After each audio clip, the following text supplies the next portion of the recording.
Ah, vous n'entendez plus? Moi, je vous entends plus. Maintenant, on vous entend, docteur. C'est revenu. On vous entend, docteur. حضارة ما حبتش تقيسنا الغالب.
هاني عملت لي طاط هذه.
هيا روح نكمل لهم الدقائق هذوما ونروح. طيب يسمعوا وانا نحطهم لهنا. الو راكم هنا vous êtes là كركوب. Il y a plus de 100 docteurs.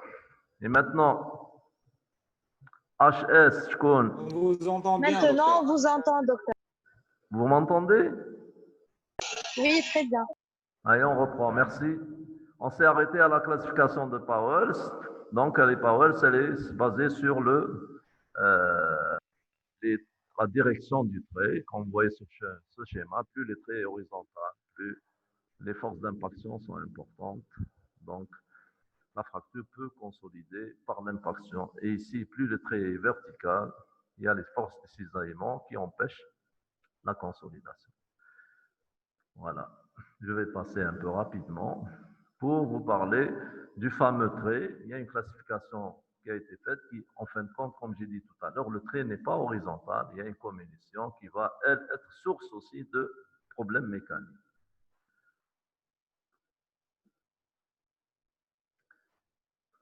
La classification de Garden, comme j'ai dit tout à l'heure, c'est la troisième classification importante à connaître.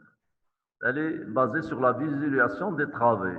Les travées osseuses qui partent de la corticale interne et vont vers les 2/3 supérieurs de la tête. Plus les travées sont verticales, donc il y a un coxa valga, plus cette fracture va avoir plus de chances de consolider. Si les travées sont dans continuité, c'est la fracture qui n'est sans déplacement.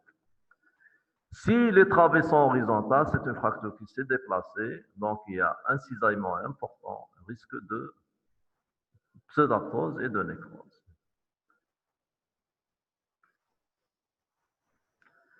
Donc la classification de Gardin, le type 1, c'est coxa valga. Le type 2, pas de déplacement. Le type 3, c'est coxa vara. Et le type 4, c'est lorsque la tête et le col, la tête et le col sont détachés de la partie distale. Hein, donc il y a un déplacement important. Donc vous allez avoir que les travées ne sont plus en contact. C'est ce qu'on appelle la tête folle.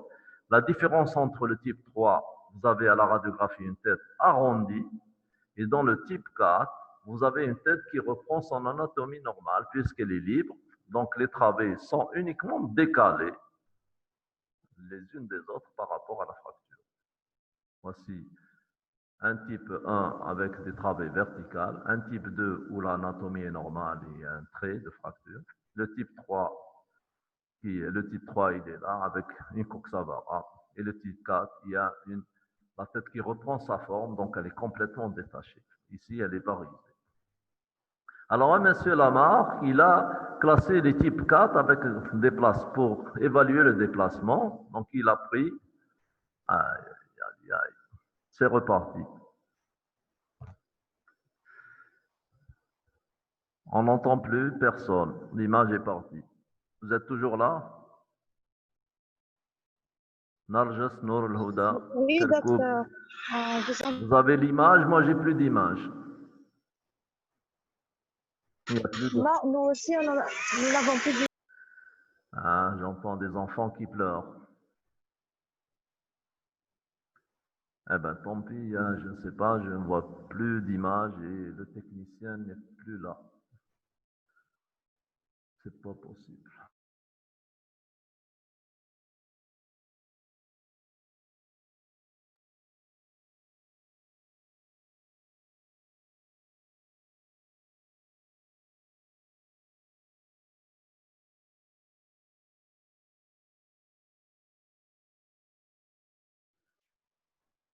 Là, vous m'entendez? Oui. Oui, Alors, et l'image est de retour. Kerkoub, Narjes, vous m'entendez? Oui, docteur, on vous entend. Ok. Alors là-haut, c'est l'association de l'ostéosynthèse suisse qui a classé ces fractures en fonction de l'anatomie et c'est une classification qui a un rapport avec tout le squelette.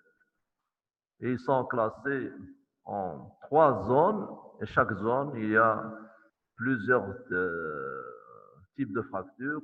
C'est une classification à ne pas retenir parce que vous avez presque 27 types de fractures de la région trochantérienne.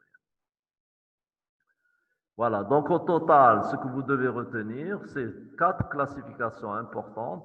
La fracture la classification de Delbé qui classe selon le niveau du trait, basicervical, transcervical et sous-capital. 1, basis sous-capital, le risque de nécrose est important. Transcervical, c'est en fonction du déplacement. Et sous-capital et basicervical, presque à côté de la région trochantéenne, où les risques de nécrose et de psatartose sont moins importants. La classification de Powell, qui est en fonction de la direction du trait, plus le trait est horizontal, moins de 30 degrés, les forces d'impaction sont importantes, donc problématique de consolidation généralement réglée. Et plus le trait dépasse les 50 degrés, c'est le type 3, les forces de cisaillement importantes, la problématique de pseudarthrose existe. Entre 30 et 50 degrés, c'est en fonction de l'anatomie de chacun d'entre nous. La classification de Gardin, c'est en fonction des travées osseuses. Lorsque les travées osseuses sont verticalisées, c'est une coxa valga, donc force d'impaction importante. Lorsque les travées osseuses ne sont pas déplacées, c'est une fracture sans déplacement. Lorsque les travées osseuses sont couchées, horizontalisées, c'est une fracture de type 3. Et lorsque la tête a complètement été décapitée et elle n'est plus collée à la région trochantérienne, c'est la tête folle, c'est le type 4. Voilà. Pour les fractures de la région trochantérienne, elles sont plus simples. Il y a les cervico-trochantériennes, elles ressemblent un peu aux fractures basicervicales. Les pertes trochantériennes à travers le massif trochantérien peuvent être simples ou complexes. Et les trochantéro-diaphysaires, le trait va des trochantères à la diaphyse, simple ou complexe. Et bien sûr, les fractures sous-trochantériennes, c'est juste au-dessous du petit trochantère et c'est souvent des fractures métastatiques. Voici les trois classifications, la classification de Bombard et Ramadier, basicère, cervico-trochantérienne, perte trochantérienne simple, trochantéro-diaphysaire et sous-trochantérienne.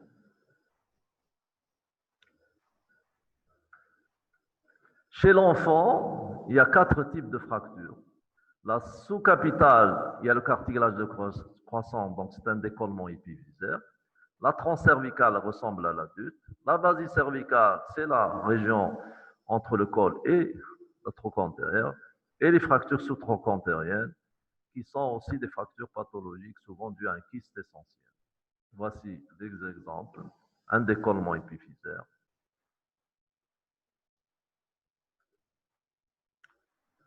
Alors, les fractures de la tête fémorale, il y a 2 types selon l'entrée qui emportent ou pas la fovea. La fovea, c'est l'insertion du ligament. Voici un exemple de fracture de la tête qui a fini par une prothèse totale, prothèse de la hanche. Les fractures luxation de la hanche, elles accompagnent souvent les fractures de la tête. Elles sont exceptionnelles. Il faut faire très attention. Ici, 2 cas dans le service, une fracture luxation de la région trochantérienne avec une luxation de la tête qui a bénéficié d'une prothèse massive.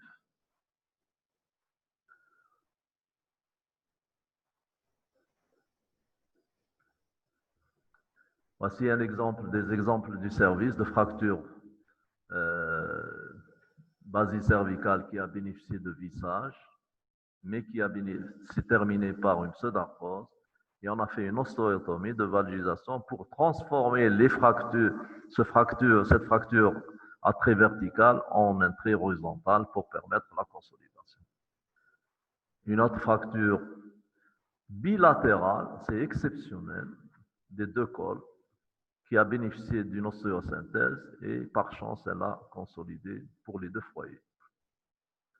Alors, dans notre série, 63% des fractures sont transcervicales selon Delbé, 80% sont de type 2 ou 3 selon Powell, et 68% selon Gardin sont de type 4, donc les 2 tiers sont des fractures très déplacées. Et 80% des fractures sont déplacées selon Lamar. Alors, est-ce que vous avez compris ici? On va passer au traitement. Nour al-Huda, Narjis.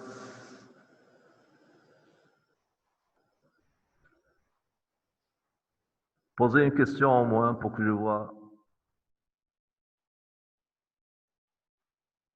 Vous êtes toujours là? Allô?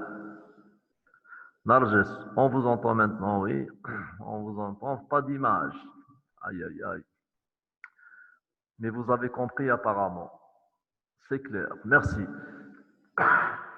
Alors, la base du traitement, j'ai dit le traitement, c'est remettre debout le patient le plus vite possible. Hein. Ça, le plus important. Hein.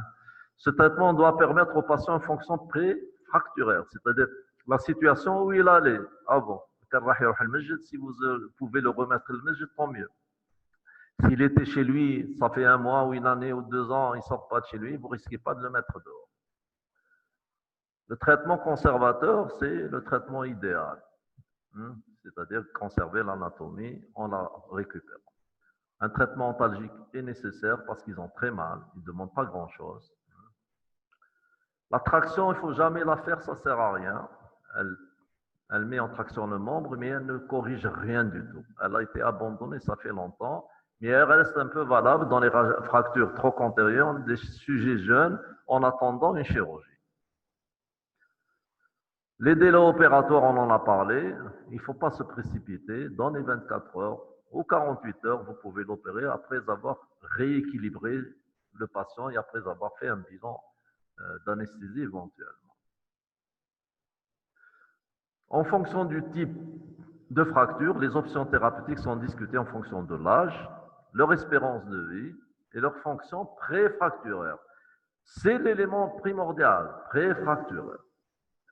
Alors, il y a deux types d'ostéosynthèse. Une synthèse conservatrice, donc vous conservez l'anatomie, ou le remplacement prothétique. Le remplacement prothétique, l'avantage, c'est que vous pouvez le faire marcher très rapidement.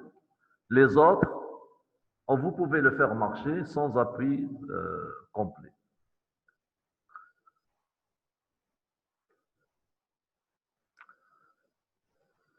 Le traitement conservateur, c'est ce qu'on appelle fonctionnel. Chez certains patients qui sont de petite taille et qui ne sont pas de petits poids, on peut, lorsque vous avez une fracture de coxa valga impactée, vous pouvez commencer à le faire marcher, mais dans un milieu médical, au service, et après vous le lâchez. Si vous le lâchez dans la nature, il risque d'entraîner cette fracture, va se compléter. Et le taux de déplacement est assez important, c'est les fractures de type 1. Le traitement prothétique peut être fait secondairement, comme dans ce cas, il y a une nécrose totale de la tête.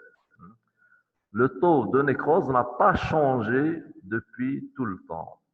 Donc, cette fracture, quel que soit le traitement, on n'a pas encore réglé le problème de la nécrose. La chirurgie se fait bien sûr dans un bloc opératoire avec tous les aléas de la chirurgie. On peut mettre aussi des vis chez l'enfant et chez certaines personnes âgées. Actuellement, le traitement idéal, c'est 7 vis plaques à compression. Et il y a 3 éléments. Une vis dans la tête, une contre-vis qui permet de resserrer et un angle cervico-diaphysaire qui permet d'empêcher la fracture, donc de conserver la coxa valga physiologique. Voici une ostéosynthèse par vis plaque. La synthèse par vis simple, si elle est bien faite ou mal faite, elle peut évoluer. Mais ici, ces vis sont mal faites, et avec ça, le patient a consolidé. On se base sur la biomécanique essentiellement pour le traitement, bien sûr, on en a expliqué tout à l'heure. C'est pour cela que les différentes ostéosynthèses ont évolué. Actuellement, c'est cette vis plaque des HS qui est celle le plus utilisée. Alors, le traitement chirurgical, il s'est fait avoir foyer ouvert, et on n'est pas obligé de voir le col, sur une table orthopédique. On met un guide, une broche guide, on met la vis, la première, puis on met la partie du col et de la diaphyse, et on termine par, on ne le voit pas ici, la vis à compression. Souvent, on met une vis en plus qui peut poser des problèmes. elle-même, on n'est pas obligé de le faire, mais moi, par habitude, je l'ai pris, je l'ai fait. Le vissage répond au même principe, mais la majorité des gens mettent au moins 3 vis. Ici, on a l'impression qu'ils sont dans le même plan, mais sur le profil, ils sont dans 3 plans différents. Le vissage, l'avantage du vissage, on peut le faire sans ouvrir le foyer, mais il ne permet pas la compression complète. Donc, l'idéal, c'est bien la vis plaque DHS. La prothèse, l'arthroplastie, il y a plusieurs types. Celle de Moore et de Thompson, les plus anciennes. Et actuellement, on fait des prothèses totales d'emblée, parce que ces prothèses, elles sont mises, la Moore et la Thompson sont mises sur un cotyle qui est cartilagineux. On met du métal sur le cartilage. Donc, on a tendance actuellement de mettre ce qu'on appelle des prothèses intermédiaires, donc un cotyle temporaire et une prothèse, et secondairement faire une prothèse totale. Donc, l'objectif, c'est faire marcher le malade très rapidement et après l'opérer à froid. Voici une prothèse totale avec un cotyle et la tête dedans. Voici une prothèse totale. Donc, il y a la queue dans la diaphyse, le col et la tête et le cotyle. Voici 2 exemples de prothèses bilatérales. Chez l'enfant, il y a le cartilage de croissance, c'est important.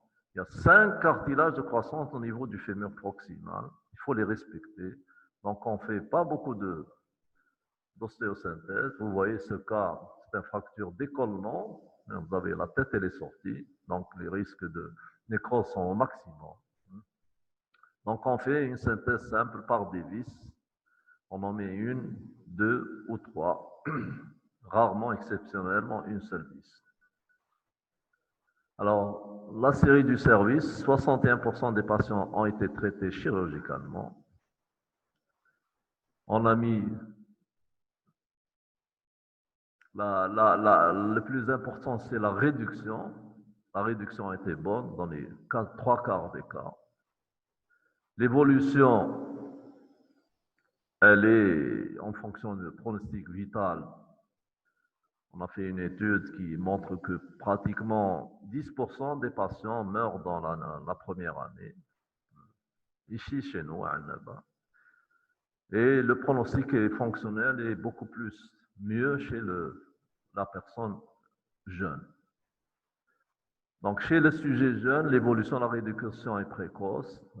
L'évacuation de l'hématorose est importante parce qu'il y a une compression. Et la compression interfragmentaire suffisante doit permettre de réduire l'incidence des nécroses. Donc, ici, les complications qu'on peut redouter, c'est la nécrose et la pseudarthrose. Notre marhoum docteur Rahmani, dans un des amphis de la faculté de médecine, était un chirurgien qui est décédé en 2007. C'est le plus vieux chirurgien du service. Il nous a quittés en 2007. Ça, c'est sa photo.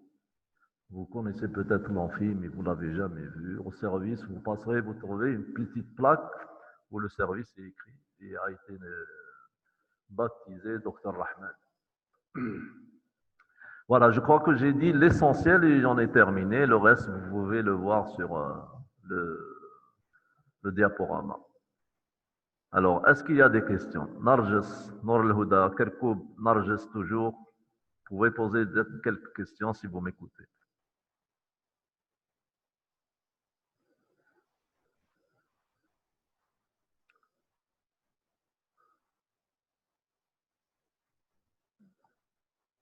Oui, c'est clair, merci docteur. Je peux partir, oui, je veux voir des oui.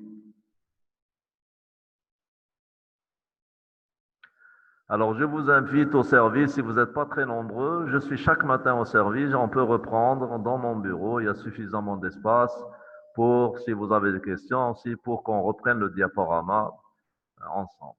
Voilà, je vous remercie. À bientôt, Inch'Allah.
ودوة خاصة عندي صفحة واحدة.